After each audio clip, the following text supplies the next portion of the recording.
You're standing in an elevator that's going up at a constant speed of 8 meters per second.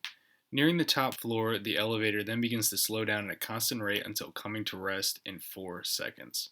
While it's slowing down, what's your apparent weight? You weigh 500 newtons. Alright, so let's start with the free body diagram.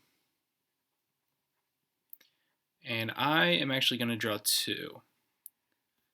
The first will be when we're going up with a constant speed.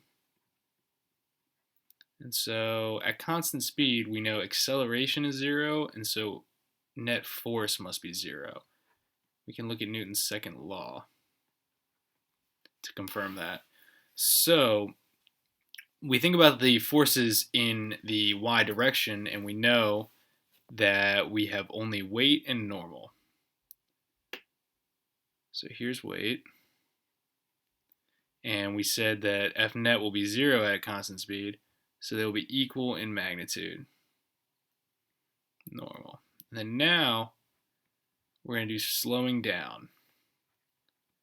So let's think about this. If we're going up and we're slowing down, our acceleration and therefore our net force must now be negative.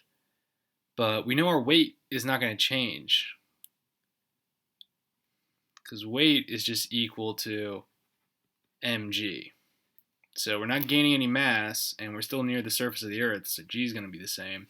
So it must be that our normal is now smaller. And we want to find exactly what that is.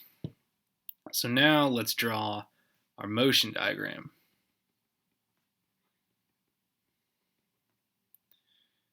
And we're going to do it vertically because this is vertical motion.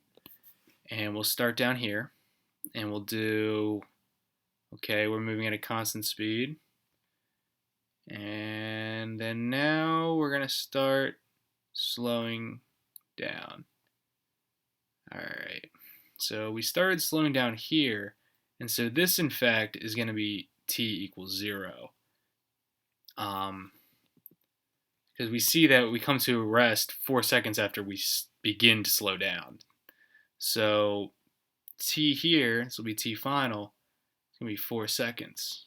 So v final, come to rest at 0 meters per second. And now v initial, we know is 8 meters per second up. I don't think we're totally concerned with the distance we cover or displacement, but we can say that here y is 0. And so this all pertains to this right here, initial and final. That's just to show where these go. All right, so now let's work on our solution and our equations.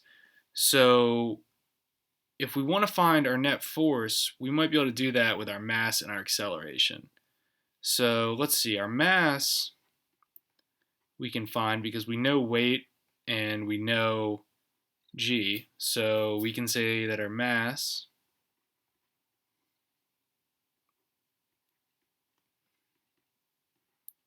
(500 newtons given in the problem). So our mass equals 50 kilograms. So now let's find A. So we can use one of our motion equations,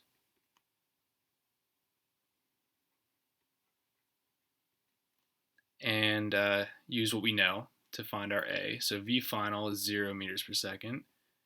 V initial is 8 meters per second. It's positive, we're going up. And our change in time is 4 seconds. So let's see, negative 8 meters per second divided by 4 seconds equals A.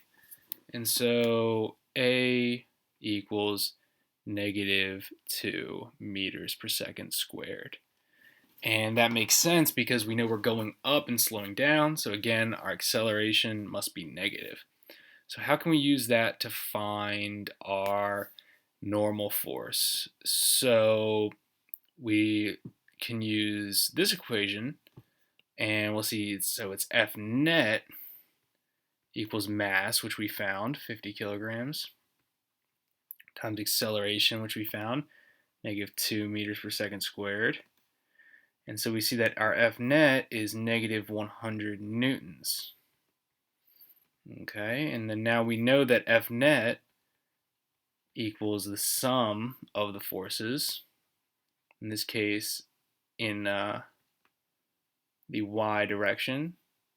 So it's going to be the sum of weight, which will be negative, and normal, which will be positive by convention, because it's pointing up. So this negative 100 newtons will equal negative 500 newtons, our weight, plus normal. So if we add 500 newtons to both sides, we get our final answer. Our normal force is 400 newtons. And that is positive, pointed up.